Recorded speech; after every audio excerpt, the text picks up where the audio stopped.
ముసలమ్మ మీకు చూడాలని రాత్రి టీవీలో కూడా చూసిందని మీరు కాకినాడలోనే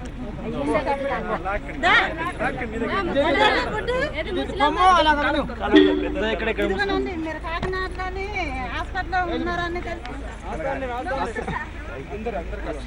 భూములకు పట్టాలి సార్ ఇవ్వమని అంటున్నారు సార్. మా పంచాయతీ సర్పంచ్ కూడా మీరు ఉండలేదు, ఇక ట్రైబులెన్స్ అంటున్నారు సార్. మా పంచాయతీ సర్పంచ్ నాన్ ట్రైబులెన్స్ పెట్టలేదు సార్.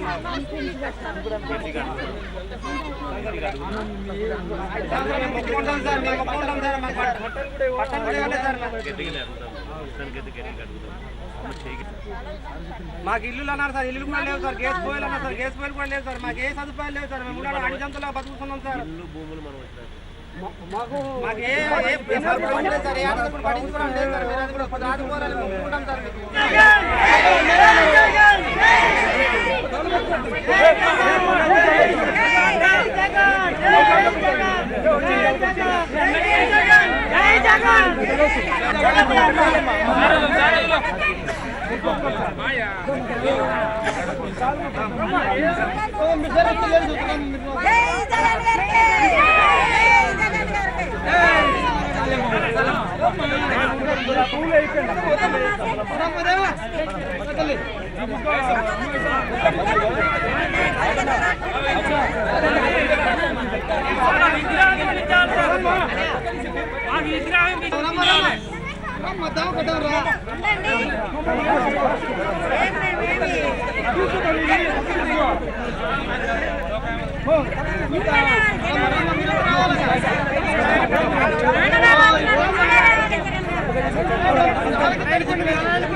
దాదాపుగా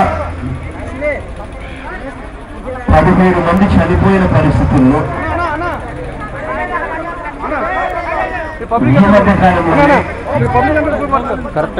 దాదాపుగా సంవత్సరం వెనక్కి మునిపే మన నియోజకవర్గంలోనే ఇక్కడే ఇంతకు ముందు కాళ్ళువాపు వల్ల దాదాపుగా కాళ్ళువాపు వ్యాధి వచ్చి జ్వరాలు పెరిగి దాదాపుగా 16 మంది చనిపోయిన పరిస్థితులు మన నియోజకవర్గంలో చూశాం.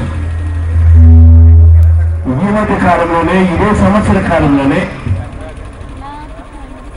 ఇది కాక మరో 57 మంది మాతా శిశు తల్లి బిడ్డలు చనిపోయిన పరిస్థితులు కూడా చూశాం. మళ్ళీ ఇవాళ ఇక్కడ 17 మంది విష జ్వరాలు, మలేరియా, మాల్ న్యూట్రిషన్ అంటే అనేమియా తక్కువ ఉండి అనేమియా వచ్చి అంటే బ్లడ్ శాతం తక్కువ ఉండి అనేమియా వచ్చి రక్తహీనత వల్ల మళ్ళీ చనిపోతా ఉన్న పరిస్థితులు మనం చూస్తా ఉన్నాం. దాదాపుగా సంవత్సర కాలంలోనే దాదాపుగా ఇది నాకు 3వసారి అనుకుంటా నేను ఈ ప్రాంతానికి రావడం. వచ్చిన ప్రతిసారి మనం ఈ ప్రాంతానికి వస్తా ఉన్నాం. వచ్చిన ప్రతిసారి అదిగో జగన్ వస్తా ఉన్నాడు అని చెప్పి అప్పటికప్పుడు ఒక మంత్రి, అప్పటికప్పుడు అధికారులు, అప్పటికప్పుడు చంద్రబాబు నాయుడు గారు మాట్లాడతారు. ఇదిగో అది చేసేస్తున్నాం, ఇదిగో ఇది చేసేస్తున్నాం అని చెప్పేస్తారు. మళ్ళీ జగన్ వెళ్ళిపోయిన తర్వాత ఏం జరిగింది అని అంటే ఏమీ జరగదు. మళ్ళీ ఏదైనా ఘటన జరిగితే అది చనిపోతే మే 29వ తారీఖు నుంచి జూన్ 25వ తారీఖు దాకా దాదాపుగా 17 మంది చనిపోతే ఈ కాలంలోనే మే 29 నుంచి జూన్ 25 ఈ కాలంలోనే దాదాపుగా 35 మంది ఈ రంపచోడవరం ఏరియా హాస్పిటల్ అయితేనేమి లేదా మరేడమల్లి పిహెచ్సి సెంటర్లో అయితేనేమి దాదాపుగా 35 మంది హాస్పిటల్ పాలయ్యారు. ఇవన్నీ జరుగుతూ ఉన్నా కూడా ప్రభుత్వం నుంచి మంత్రులు, ప్రభుత్వం నుంచి పెద్దలు వాళ్ళు మాట్లాడే మాటలు ఏమిటో తెలుసా? మాకు తెలియదు, ఇంతమంది పిట్టలు రాలుతా ఉన్నా మాకు తెలియదు, మాకు ఎవరు చెప్పలేదట. వాళ్ళ హాస్పిటల్లోనే దాదాపుగా 35 మంది హాస్పిటల్లో ట్రీట్మెంట్ చేసుకుంటా ఉన్నారు. దాదాపుగా 17 మంది చనిపోతే మాకు తెలియదు అని చెప్పి బాధ్యత లేకుండా మంత్రులు మాట్లాడే పరిస్థితి కనిపిస్తా ఉంది. ఇక్కడ చూస్తే ఏఎన్ఎంలు ఎవరు కూడా ట్రాన్స్ఫర్లు అయిపోతారు. కొత్త ఏఎన్ఎం వేశారట, ఆ కొత్త ఏఎన్ఎం సెలవు మీద పోయాడట, లీవ్లో వెళ్ళిపోయాడట. మామూలుగా అయితే కొత్తోడు వచ్చిన తర్వాత పాతోడు ట్రాన్స్ఫర్ చేస్తారు, రిలీవ్ చేస్తారు. కానీ ఇక్కడ పరిస్థితి చూస్తే కొత్తోడు రాడు, సెలవు మీద రాకముందే సెలవు పెడతాడు, కొత్తోడు రాకముందే పాత్రలను పంపించేస్తారు. గ్రామాలకి 108 అన్నది 104 అన్నది గ్రామాలకు ఎక్కడ కూడా కనిపించని పరిస్థితి. మొత్తం రంపచోడవరం మండలంలో దాదాపుగా 11 మండలాలు ఉంటే ఉండేటి ఎన్ని అంబులెన్సులు అంటే 7 అంబులెన్సులు ఉన్నాయట. ఆ 7లో కూడా పనిచేయక మూడుతా ఉన్న పరిస్థితులు. ఆ అంబులెన్స్కు డీజిల్ ఇవ్వడానికి కూడా ప్రభుత్వానికి మనసు రాక, డీజిల్ కూడా ఇవ్వక, డీజిల్ ఖర్చులు కూడా ఇవ్వక, డాక్టర్లే హాస్పిటల్ ఖర్చుల నుంచి డీజిల్కి ఇచ్చేదాని కోసం అని చెప్పి వాళ్ళే పెట్రోల్ బంక్ ఓనర్లతో డాక్టర్లు మాట్లాడుకుంటా ఉన్న పరిస్థితి. ఇవాళ పరిస్థితి ఎలా ఉండేదంటే హాస్పిటల్లో పేషెంట్లు పోతే డాక్టర్లు ఉండడమ్మా. డాక్టర్లు దాదాపుగా ఇన్ని ఖాళీలున్నా కూడా 3 సంవత్సరాల నుంచి ఒక్క నోటిఫికేషన్ ఇవ్వాలి. మంత్రులు చెప్తారేమంటే ఏజెన్సీ ప్రాంతంలో డాక్టర్లు ఎవరు రావడానికి ఇష్టపడటం లేదు, పనులు చేయడానికి ఇబ్బంది పడతా ఉన్నారు అని. డాక్టర్లు రావడానికి సిద్ధంగా ఉన్నారు, కానీ గవర్నమెంట్ వారు పరీక్షలు పెట్టి నోటిఫికేషన్ ఇచ్చేదానికి సిద్ధంగా లేదు. డాక్టర్లు రావడానికి సిద్ధంగా ఉన్నారు, గవర్నమెంట్ ఉద్యోగాలు చేయడానికి సిద్ధంగా ఉన్నారు, ఏజెన్సీ ప్రాంతాలు ప్రజలకు తోడుగా ఉండడానికి సిద్ధంగా ఉన్నారు. కానీ 3 సంవత్సరాల నుంచి గవర్నమెంట్ పట్టించుకోవడంలో కాంట్రాక్ట్కి సంబంధించి డాక్టర్లను పెట్టుకున్నారట. ఆ పెట్టుకున్న కాంట్రాక్ట్ డాక్టర్లకు కూడా 3 నెలలకు ఒకసారి, 4 నెలలకు ఒకసారి 1 నెల జీతం ఇస్తారు. నర్సులు కాంట్రాక్ట్ ఎంతవరకు జీతాలు లేదట. ఎవరైనా కూడా ఏం పని చేస్తాడు, ఎవరైనా కూడా వచ్చి తోడుగా నిలబడాలని ఆలోచనలా చేస్తారు. 108కి ఏమో పెట్రోల్కు, డీజిల్కు, బండ్లకు డబ్బులు, డ్రైవర్లు స్ట్రైక్ చేస్తా ఉన్నా పట్టించుకోరు. డాక్టర్లకు జీతాలు ఇవ్వరు, నర్సులకు జీతాలు ఇవ్వరు. కొత్త డాక్టర్లను గవర్నమెంట్ నోటిఫికేషన్ ఇచ్చి రిక్రూట్ చేసుకోవాల్సిన కార్యక్రమం రిక్రూట్మెంట్ చేసుకోదు. ఏ రకంగా ప్రభుత్వం మనకు తోడుగా ఉంటుంది. ఇటువంటి పరిస్థితుల్లో మనుషులు పిట్టలు రోడ్లు లేక బస్సుల కిలోమీటర్లు నడుచుకుంటూ పోయి బియ్యం తెచ్చుకునే పరిస్థితి. ఆ బియ్యం అనేది కూడా చాలని బియ్యం, చాలని పద్ధతిలో బియ్యాలు ఇస్తా ఉన్నారు. ఆ ఇచ్చిన బియ్యానికి కూడా, రేషన్ బియ్యానికి కూడా బియ్యం తీసుకోవాలి అని అంటే సబ్బులు కొనుక్కుంటే పరిస్థితి బియ్యం మీరట. ఏదైనా పరిస్థితి సబ్బులు కొంటేనే బియ్యం ఇస్తారట. ఇంత దారుణంగా బియ్యం ఇచ్చే కాడ కూడా సబ్బులు కొనుక్కుంటేనే ఆ కారణం ఏమిటంటే ఆ సబ్బులు కొనుక్కునే కారణం నుంచి గిరిజన కోఆపరేటివ్ సొసైటీకి సంబంధించి వాళ్ళల్లో అక్కడ పనిచేసే వాళ్ళకి జీతాలు ఇవ్వడం లేదట. మీరు సబ్బులు కొనుక్కుంటేనే కమిషన్లు వస్తాయి, కమిషన్లతోనే వాళ్ళకి జీతాలు ఇవ్వాలట. కాబట్టి ఖచ్చితంగా బియ్యం వేయాలంటే సబ్బులు కొనుక్కోవాలి. ఇంతటి దారుణంగా ఆ బియ్యం కోసం అని చెప్పి గంటలు నడుచుకుంటూ పోయి ఆ బియ్యం తెచ్చుకోవడానికి సరికే ఒక రోజంతా పూర్తిగా నడకకే సరిపోతుంది. ఆ తర్వాత వచ్చిన వాళ్లకు ఆ బియ్యం చాలని బియ్యంతో పిల్లలకు సైతం ఇవాళ బియ్యం కూడా, అన్నం కూడా సరిగ్గా పెట్టలేని పరిస్థితుల్లో ఇవాళ రంపచోడవరం హాస్పిటల్లోనూ ఇవాళ పరిస్థితి ఏమిటి అంటే చిన్న పిల్లలకు రక్తం మార్పిడి చేస్తా ఉన్నారు, అంటే బ్లడ్ ట్రాన్స్ఫ్యూషన్ చేస్తా ఉన్నారు, అంటే రక్తం ఎక్కిస్తా ఉన్నారు. రక్తం లేక రక్తం ఎంతుంది అంటే 4% ఎనీమియా. కారణం పౌష్టికాహారం లేదు, కారణం తిండి లేదు. ఇది ఇక్కడ గిరిజన ప్రాంతాల్లో ఉన్న పరిస్థితులు. నీళ్లుండవు, రోడ్లుండవు, పట్టించుకునే నాతులుండడు. ఆ ఐటీడీఏ ఫండ్స్ అన్నది ఏదైతే ఉన్నాయో ఆ ఐటీడీఏ ఫండ్స్ అన్నది మానిటర్ చేయాల్సింది tribes advisory commission. Tribes advisory commission అన్నది మనకు చట్టం ప్రకారం మనకు ఇచ్చిన హక్కు. ఖచ్చితంగా ఖచ్చితంగా గిరిజన ప్రాంతాల్లో ఎన్నుకోబడ్డ ఎమ్మెల్యేలందరినీ కూడా ఖచ్చితంగా ఆ గిరిజన సలహా మండలికి సంబంధించి సభ్యులు కావాలి. అటువంటిది మనకు కాన్స్టిట్యూషన్, మనకు ఏదైతే చట్ట ప్రకారం మనకు కాన్స్టిట్యూషన్ మనకు ఆ రైట్ ఇస్తే ఆ రైతును చంద్రబాబు నాయుడు 3 సంవత్సరాల నుంచి వైఎస్ఆర్ కాంగ్రెస్ పార్టీ ఎమ్మెల్యేలందరూ కూడా గిరిజన ప్రాంతంలో గెలిచిన వాళ్ళంతా కూడా వైఎస్ఆర్ కాంగ్రెస్ పార్టీ ఎమ్మెల్యేలు అని చెప్పి చివరికి చంద్రబాబు నాయుడు ఆ గిరిజన సలహా మండలిని కూడా వేయకుండా పక్కన పెట్టేశాడు. పక్కన పెట్టినందుకు ఇవాళ ఐటీడీఏ నిధులు ఎలా ఖర్చు చేస్తా ఉన్నారు అని చెప్పి అడిగే నాతుడు లేడు. ఇవాళ అదే ట్రైబ్స్ అడ్వైజరీ కమిటీ, అదే గిరిజన సలహా మండలి ఏసీ మనకు చట్ట ప్రకారం మనకు జరిగేది. కానీ చంద్రబాబు నాయుడు గారు గిరిజనులకు మేలు చేసే కార్యక్రమం ఏ కోసానా కూడా లేదు. అసలు గిరిజనులకు చంద్రబాబు నాయుడు గారికి అసలు పేదవాడు అంటేనే ఒక కోపం. ఏ పేదవాడికి చంద్రబాబు నాయుడు గారి హయాంలో మేలు జరగదు. ఇంతకు ముందు ఆ దివంగత నేత పీత నాయకు రాజశేఖర రెడ్డి గారి హయాంలో మేలు జరిగింది.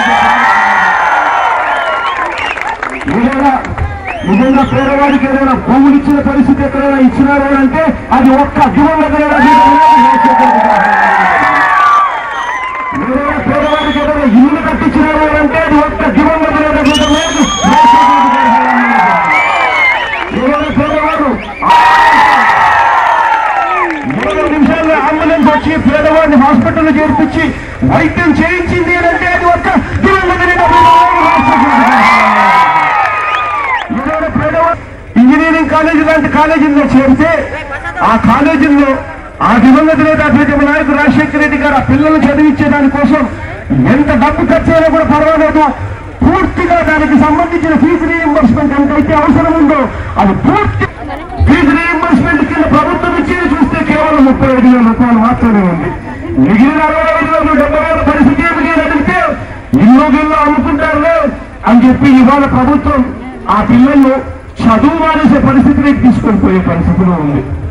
ఏదైనా జరిగింది అంటే ఒక గొప్ప కార్యక్రమం ఏదైనా జరిగింది అంటే అది అందరం కూడా గుడ్డల మీద చేసుకుని చెప్పాలి అని అంటే అది ఒక్క దివంగత నేత రాజశేఖర రెడ్డి గారి హయాంలో జరిగింది. కొండారెడ్డి మండలం కూడా రాజకీయ పరంగా పరిపాలిస్తున్నారన్న. ఏంటంటే అది మాకు ఇప్పుడు మండల డెవలప్మెంట్ ఆఫీసరు మా మండల ఎండిఓ గారు ఉన్నారు సార్. ఆ ఎండిఓ గారు ఏం చేస్తున్నారంటే ఏ స్కీమ్ వచ్చినా కూడా ప్రత్యేకించి ఇక్కడున్న టీడీపీ కార్యకర్తలకి టీడీపీ నాయకులకి మండలం నుంచి వచ్చినటువంటి నిధులు కానీ అక్కడ నుంచి వచ్చినటువంటి స్కీములు కానీ వాళ్ళకే ఇప్పిస్తున్నారన్నారు. ప్రత్యేకించి మా గురించి అయితే మేము పెట్టినా కూడా మా లిస్టు పక్కన పెట్టేసేసి ఎన్ఆర్జీఎస్ పనులు ఇవ్వడం పనులు రావడం లేదు.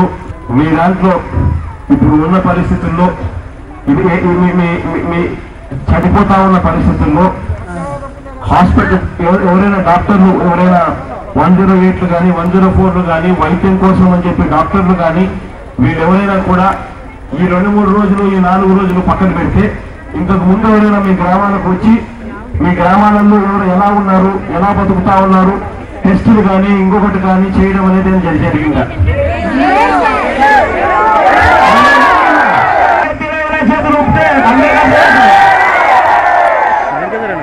ఏం జరగదా? ఇస్తున్నాడు ఇక్కడికి అని చెప్పి తెలిసినప్పుడు మాత్రమే కొద్ది గొప్ప కదిలికి వచ్చింది తప్ప ఇంతకు ముందు ఎవరైనా కూడా రొటీన్ గా జరగాల్సిన టెస్టులు మామూలుగా అయితే 104 అన్నది కానీ వీళ్ళంతా కూడా బీపీ పేషెంట్లు ఉన్నారా, గ్రామాలలో ఏదైనా జ్వరాలు వస్తా ఉన్నాయా అని ఇటువంటి పరిస్థితుల్లో చూసుకొని వచ్చి మానిటర్ చేసే కార్యక్రమం జరగాలి. ఒక్కటంటే ఒక్కడికి జరుగుతుందా? ఏం జరగడంలా మీరేదైనా 108 నెంబర్కు ఫోన్ చేస్తే అంబులెన్స్ మీ దగ్గరికి 20 నిమిషాల్లో వస్తుందన్న నమ్మకం మీకు ఏమైనా దీనిలో ఎవరికైనా ఉందా? ఎవరికైనా ఉందా నమ్మకం? ఎవరికి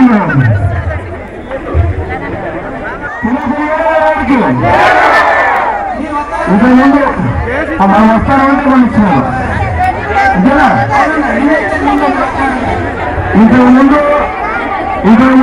ఇంతకుముందు రేషన్ షాప్ లేకపోతే రేషన్ షాప్ తో బియ్యంతో పాటు ఇంకా అలా మాట్లాడు అనాథలను ఎక్కువ ఉన్నాం అక్కడ. మాకు ఎది సౌకర్యం లేదు, అందుబాటు లేదు. ఇంతమంది అన్నలు కలిసి చాలా మంది మంచి కులాలు ఉన్నవాళ్ళు గోళ్ళు ఉన్నవాళ్ళు కులాలు ఉన్నారు వేయకుంటున్నారండి. ఆ గోడు కొట్టనా కొడతా మా దమ్ము వచ్చేది. ఆ దమ్ము పట్టే ఆ దమ్ము నీళ్ళు ఎలా కావాలి మా కులాలు కొట్టానంటే కట్టేది ఏంటి అలాగే ఉండిపోయి కానీ కులాలు పెట్టుకుంటున్నారు, కులాలు పెట్టుకుంటున్నారు. ఒక చిన్న కాలువ ఉన్నది అక్కడ చెట్టు నీడ ఆ ముందు నీరు తాగుతాడు. మేము జబ్బులు చేసుకుంటున్నాం. ఇది కాక అయ్యి 2-3 గింజలు కొడితే తర్వాత దమ్ము వచ్చేది కదా, ఆక్సిజన్ కానీ లేదు. అది అది కూడా లేదు, ఏం లేదు. అది కొట్టనా దమ్ము వచ్చేది. అది కాబట్టి చేయాలని కూడా ప్రార్థిస్తున్నాం. అయ్యా అమ్మాయిలు చదువుకొని బాధపడున్నారు కాబట్టి అమ్మాయిలకు అబ్బాయిలకి సర్టిఫికెట్ కావాలి.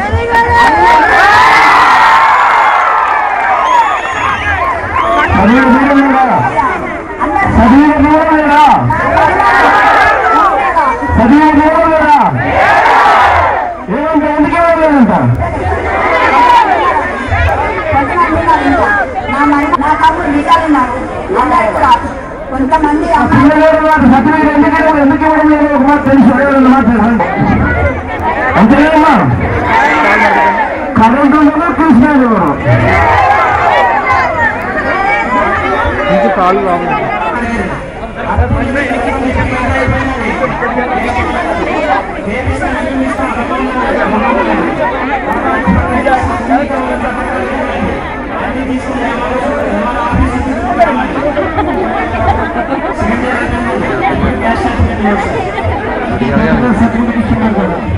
ఇవాళ 2-3 అయిపోయింది. అడుగుతానే ఉన్నాం అడిగితే ఎందుకు ఇవ్వడం లేదు, కారణం ఏమని చెప్తా ఉన్నారు. అంతేగాని ఎవరు పట్టించుకోవడం కారణం చెప్పడం ఎందుకు ఇవ్వడం లేదు చెప్పడం లేదు, ఊరికి ఇవ్వడం లేదు ఎందుకు అడుగుతుంది. చాలా మంది ఉన్నారు సార్ కాలేజీలో జాయిన్ అవ్వకుండా ఇంట్లో ఉన్నాను సార్. ప్రస్తుతం నేను ఇంట్లో ఉన్నాను సార్. క్లాస్ సర్టిఫికెట్ లేక కాలేజీల్లో జాయిన్ కాలేక ప్రస్తుతం ఇంట్లోనే ఉండాల్సిన పరిస్థితి వస్తా ఉందని గంగాధర్ అడుగుతాం. కనీసం ఇప్పటికైనా కూడా గొప్ప గొప్ప ప్రభుత్వంలో మానవత్వం ఉంటే వెంటనే ఈ పిల్లల్ని ఆదుకునే కార్యక్రమం చేయాలి, కాస్ట్ సర్టిఫికెట్ వెంటనే ఇచ్చే కార్యక్రమం చేసి వీళ్ళకి తోడుగా నిలబడే కార్యక్రమం గట్టిగా చేయండి. చంద్రబాబు నాయుడు గారు కాస్ట్ చూస్తే గంగాధర్ పెట్టిన గడ్డి కాస్త చూస్తే చంద్రబాబు నాయుడు గారు చెప్తే కనీసం గుర్తు తెచ్చుకుని తోడుగా నిలబడాలని చెప్పి చూస్తాం. ఒక పరిస్థితి అన్న చాలా బాధపడుతున్నాను. ఊళ్ళో పరిస్థితి మా ఊర్లో అదే మా ప్రాంతంలో ఉన్నది మొత్తం మాకు రోడ్డు సరిగ్గా లేదు, లేదు. పిల్లలు చదువుకున్నామంటే సర్టిఫికెట్ ఇవ్వట్లేదు, సరిగ్గా మేము తాగమంటే మంచినీళ్ళు లేవు. మాకు ఈ బాధలు ఎక్కువ. బియ్యం అయితే ఇక్కడ ఉన్న వారికి 10 కేజీలు వేస్తున్నారు, 5 కేజీల బియ్యం నీళ్ళంతా తినమంటున్నారు. ఎలా తినాలో, ఎలా తాగాలో, ఎలా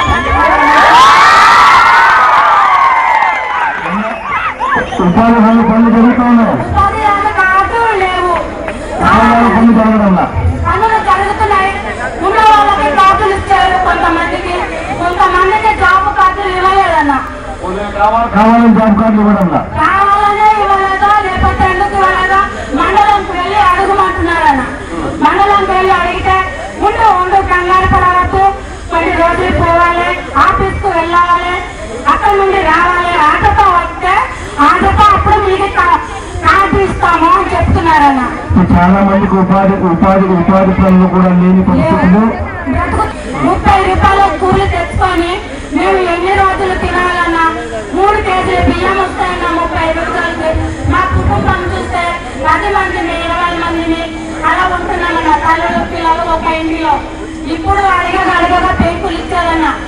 ఆ పెంకులు కూడా కొన్ని ఇక్కడికి కొన్ని అక్కడికి, అవి కూడా జగన్ పెంకులు. మీకు 1000 పెంచిస్తున్నామో అని చెప్పి 600 పెంకులు తెచ్చి ఇంట్లో పడేస్తున్నారన్న. అందులో జగన్ పెంకులు. మీ ఊరికి సంబంధించి ఎవరైనా వస్తారా, వచ్చి మీ ఊరిలో చెకప్ చేయడము, ఇవన్నీ చెకప్ చేయడము, ఎవరైనా చూసుకునే కార్యక్రమం ఈ 2 రోజుల కింద కాక, ఈ 2-3 రోజులు కాక ముందు ఎవరైనా వచ్చేవాళ్ళ? ముందు ఎవరు వచ్చారన్నా వేణమ్మలకి చెప్తే వేణమ్మలు వస్తారు, ఇంకా వాళ్ళు కొన్ని మందులు ఇచ్చిపోతారు. డాక్టర్ గారు అయితే వారానికి ఒకసారి అటు వచ్చి చూస్తారు, లేకపోతే అలా కూడా లేదన్న. ఇంకెక్కడికో వెళ్ళాలి, చోడవరం హాస్పిటల్కి వెళ్ళాలి, కష్టపడి వెళ్ళి అంబులెన్స్ తెచ్చుకొని ఇక్కడ నుండి వెళ్ళి అక్కడికి వెళ్ళి అంబులెన్స్ కు మాట్లాడుకొని ఇక్కడికి వచ్చేసరికి ఈ మనిషి ప్రాణమే పోతుందన్న. ఇంకా ఏది చేయాలని అడిగితే ఏం చేద్దాము, ఇక్కడ ఒక అంబులెన్స్ ఇద్దాము అని అంటే అన్న ఇవ్వండి అంటే, మీకు ఎన్ని అంబులెన్స్ ఇచ్చినా ప్రజలు వస్తున్నారు కానీ వీళ్ళు రావట్లేదు అని చెప్తున్నారన్న. మేము చాలా ఇబ్బంది పడి బ్రతుకుతున్నామన్న. మంచినీళ్ళు అయితే మాకు తాగడానికి ఎలాంటివో తెలదన్న. కిందికి రూపాయి ఇచ్చి పేపట్టు కొనుక్కుంటున్నాం, ఇవే మంచినీళ్ళు కావాలి అని బంగారం తాగినట్టు తాగుతున్నామన్న. మేము ఒకవైపున నీళ్లు లేక, రోడ్లు లేక మనుషులు చనిపోయే పరిస్థితి చాలా క్లియర్గా కనిపిస్తా ఉంది. నీళ్లు సరిగ్గా లేని పరిస్థితుల్లో ఆరోగ్యం పాడవుతా ఉంది అని చెప్పి తెలుస్తా ఉంది. తిండి సరిగ్గా లేదు కాబట్టి ఎనీమియా వచ్చి మాల్న్యూట్రిషన్ వల్ల పూర్తిగా రక్తశాతం తగ్గిపోతా ఉంది అని చెప్పి కూడా కనిపిస్తా ఉంది. క్లియర్ కట్ గా ఈ 2 కూడా ప్రభుత్వం తోడుగా నిలబడే కార్యక్రమం ఎక్కడైనా చేస్తా ఉంది అని అంటే అది జరగడంలా. ప్రభుత్వం ఏమంటుంది, ఇంత 17 మంది చనిపోతే ఎందుకు చనిపోయినారు అని అంటే దానికి కారణం నీళ్లు సరిగ్గా లేని పరిస్థితుల్లో, తాగలేని పరిస్థితిలో ఉన్న నీళ్లను తాగి చనిపోతా ఉన్నారు అని చెప్పి క్లియర్ కట్ గా అర్థమవుతా ఉంటే, నువ్వు చేయాల్సింది ఏంటి, బోర్లు సరిగ్గా ఉన్నాయో లేదో చూసుకోవాలి, అక్కడ మినరల్ వాటర్ ప్లాంట్ దగ్గరుండి పెట్టించే కార్యక్రమం చేయాలి, ఆ నీళ్లను మంచి నీళ్లుగా మార్చి పేదలకు పంపిణీ చేసే కార్యక్రమం ప్రభుత్వం చేయాలి. కానీ ఆ పని ప్రభుత్వం చేయకుండా ప్రభుత్వం చేస్తా ఉన్నది ఏమిటి అంటే మనుషులు ఎందుకు చనిపోతా ఉన్నారంటే ఒక ఆయన అంటాడు మూఢనమ్మకాలు ఎక్కువ వీళ్ళు చనిపోతా ఉన్నారు అని చెప్పి ఒక ఆయన అంటాడు. రెండో మంత్రి అంటాడు, రెండో ఆయన అంటాడు మనుషులు ఎందుకు చనిపోతున్నారంటే రెండో ఆయన అంటాడు అక్కడెక్కడో ఆవు చనిపోయింది, ఆ ఆవు మాంసం తిన్నారట కాబట్టి మనుషులు చనిపోతా ఉన్నారు అని చెప్పి ఇంకొక కట్టుకుంటాడు. ఒక ఆయనేమో ఆవు అంటాడు, ఒక ఆయనేమో మూఢనమ్మకాలు అంటాడు, ఇంకొక ఆయనేమో ఇంకొక మాట మాట్లాడతాడు. కానీ ఇక్కడ జరుగుతా ఉన్నది ఏమిటి అన్నది ఒకే ఒక్క సంవత్సరంలోనే దాదాపుగా కాన్స్టిట్యూషన్ వల్ల దాదాపుగా 57 మంది చనిపోయారు.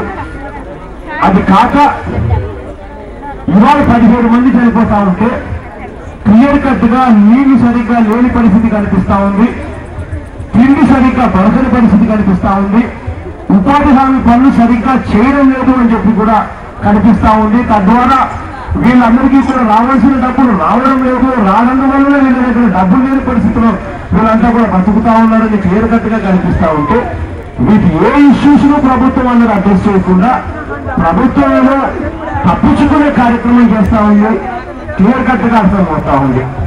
ఇప్పటికైనా కూడా ఆ మంత్రులకు సతో పాటు చంద్రబాబు నాయుడు గారికి అందరూ కూడా ఇప్పటికైనా జ్ఞానోదయం చేసి ఆ ఐటీడీఏ నిధులను ఖచ్చితంగా ఖర్చు చేసే కార్యక్రమాలు చూసుకోవాలి. ఆ ఐటీడీఏ నిధులను సూపర్వైజ్ చేయడానికి ట్రైబ్స్ అడ్వైజరీ కౌన్సిల్ వెంటనే ఫామ్ చేసి ఎమ్మెల్యేలందరికీ మళ్ళా బాధ్యత అప్పచెప్పి ఎమ్మెల్యేల ద్వారా పనులు చేయించే కార్యక్రమం చేయాలి. వాళ్ళు వైఎస్ఆర్సీపీ ఎమ్మెల్యేలు కాబట్టి ట్రైబ్స్ అడ్వైజరీ కమిటీ లేకుండా ప్రజలు గట్టిగా చేయాలని చెప్పి కూడా గట్టిగా స్కూళ్ళు మూసేస్తా ఉన్నారు. కానీ స్కూళ్ళు మేము ఈ గ్రామాలలో స్కూళ్ళన్నీ ఉన్నాయి, ఎక్కడెక్కడైతే మూసేస్తున్నారో వాళ్ళందరూ మీరు మా గ్రామంలోకి అడుగు పెట్టదు కానీ కాదు, ఇది మాకు కొద్దిగా తొందరగా మాకు మండలిలో సౌకర్యం కానీ రోడ్డు సౌకర్యం కానీ తెలిసినట్లయితే మాకు ఏదైనా మేము ఒక బాధలు వచ్చిన తగ్గుతలం వచ్చినా మేము నడిచి వెళ్ళగలిగి అన్ని వేళలకి కారణం ఇదండి కాదండి. తర్వాతనండి ఇప్పుడు ఏమీ లేకంటే చచ్చిపోయిందండి. ఇంకా హాస్పిటల్కి తీసుకెళ్ళాలంటే గుడ్డని తీసుకెళ్ళాలంటే ఇంకా తీసుకెళ్ళాలంటే ఇంకా సోడాన్ని తీసుకెళ్ళాలంటే ఏమీ ఆంబులెన్స్ చేయండి దొరకట్లేదు. 108 ఫోన్ చేస్తే ఎవరు వచ్చే పరిస్థితి లేదు, ఏమీ లేదండి, ఎవరు వచ్చే పరిస్థితి లేదు. గూడెం మండలం జీకే వీధి సిరుకుమల్లు గుమ్మరేవుల పంచాయతీ సార్. మా ఊరు సిరుకుమల్లు గుమ్మరేవులు కాకనూరు పరమసింగవరం అలాగే దొరగొంది స్కూల్లో మాక్సిమం ఓపెన్ అయ్యి చాలా రోజులైంది సార్. ఇంతవరకు స్కూల్ టీచర్స్ కనిపించడం లేదు. చాలా సార్లు కంప్లైంట్ ఎంఆర్ఓ గారికి తీసుకెళ్లి ఇచ్చారు. స్కూల్ మూసేస్తా ఉన్నారు. స్కూల్ మూసినాయి, స్కూల్ టీచర్స్ మాత్రం శాలరీస్ జేబులకు మాత్రం వెళ్ళిపోతున్నాయి సార్ ప్రశాంతంగా. ఎందుకంటే ఏటీఎంలు పెట్టేస్తే డబ్బులు వచ్చేస్తున్నాయి కదా సార్. స్కూల్ పిల్లలు ప్రశాంతంగా చదువుకోవాలని చెప్పేసి అంటే వాళ్ళు లేరు. స్కూల్ ఇప్పటి వరకు సిరుకుమల్లు ఒకటి, పరమసింగవరం ఒకటి, దొరగొంద ఒకటి, అన్నవరం ఒకటి స్కూల్ టీచర్ ఇప్పుడు దాకా మూసినవి ఉన్నాయి కానీ తెరవలేదు సార్. స్కూల్ టీచర్ కూడా తీసేసారు సార్ అక్కడ నుంచి. స్కూళ్ళు మూసేస్తా ఉన్నారు. కనీసం పిల్లలు బడికి పోతే కనీసం మధ్యాహ్న భోజనం కింద కనీసం భోజనం పెట్టే పరిస్థితి ఉండేది. ఇప్పుడు స్కూళ్ళు మూసేస్తా ఉన్నారు, మధ్యాహ్న భోజనం పెట్టే పరిస్థితి కూడా లేదు. పిల్లలకు ఇప్పటికే పిల్లలు మాల్ న్యూట్రిషన్ తో ఇప్పటికే భోజనాలు లేక ఇప్పటికే పూర్తిగా రక్త శాతం పూర్తిగా తగ్గిపోయిన పరిస్థితి కనిపిస్తా ఉంటే ఉన్న మధ్యాహ్న భోజనం పథకం కూడా చిన్న పిల్లలు దూరం చేసి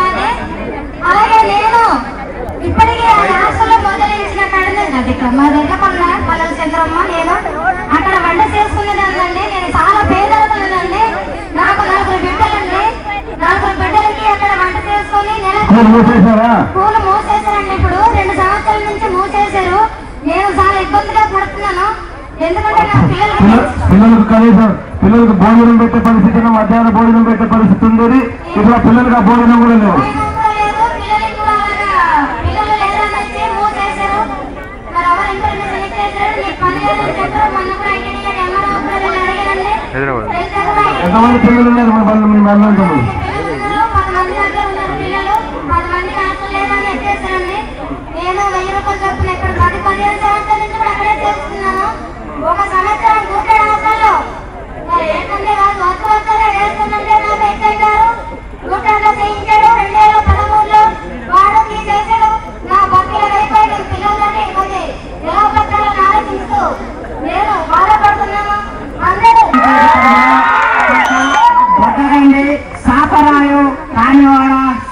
చింతలపూడి, పాతకోట ఈ 6 పంచాయతీలు బైరవరం మండలం అప్పట్పాటి ఏజెన్స్ ఏరియాలో మొత్తం గిరిజనులే ఉన్నారు.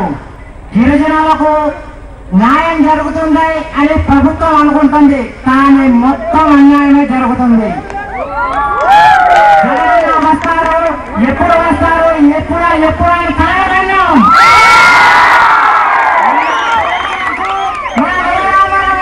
మొదటి స్థానంలో గుర్తేడు కలర్కొండ గ్రామంలో అడుగు వేశారు. మన సాధన కోరికలు తీర్చాలని ప్రజల ఆశతో ఎదురు చూస్తూ వచ్చారు. ముఖ్యంగా 1వ పాయింట్, రోడ్డు సౌకర్యం లేక జనాలు ఎంతో కష్టాలు పాలై ప్రాణాలకు గురిపోతున్నారు. ఆరోగ్యం చెడిపోయిన తర్వాత హాస్పిటల్ చేరుకోవాలంటే మన గుర్తేడు పిఎస్లో అంబులెన్స్ కావాలని పదే ఐఏఎస్ అధికారులకు అడిగినా, ప్రజాప్రతినిధులకు అడిగినా పట్టించుకోవడం లేదు. ఎప్పుడు ఇస్తారు ఏంటంటే ఇస్తామని చెప్పుతూనే పోతున్నారు తప్ప ఇవ్వడం లేదు. ఈ మధ్యలో సాపరాయిలో వైరస్ ఏరియా వ్యాధులు వచ్చి 16 మంది మృత్యువాత పడ్డారు. ఆ మృత్యువాత కోసం ప్రతిపక్ష నేత డాక్టర్ వైఎస్ రాజశేఖర్ రెడ్డి గారి రాక ఈ మారుమూల గిరిజన ప్రాంతాలు ఒక్కసారి మోగాయి. ప్రత్యేక ధన్యవాదాలు తెలియజేస్తున్నాం.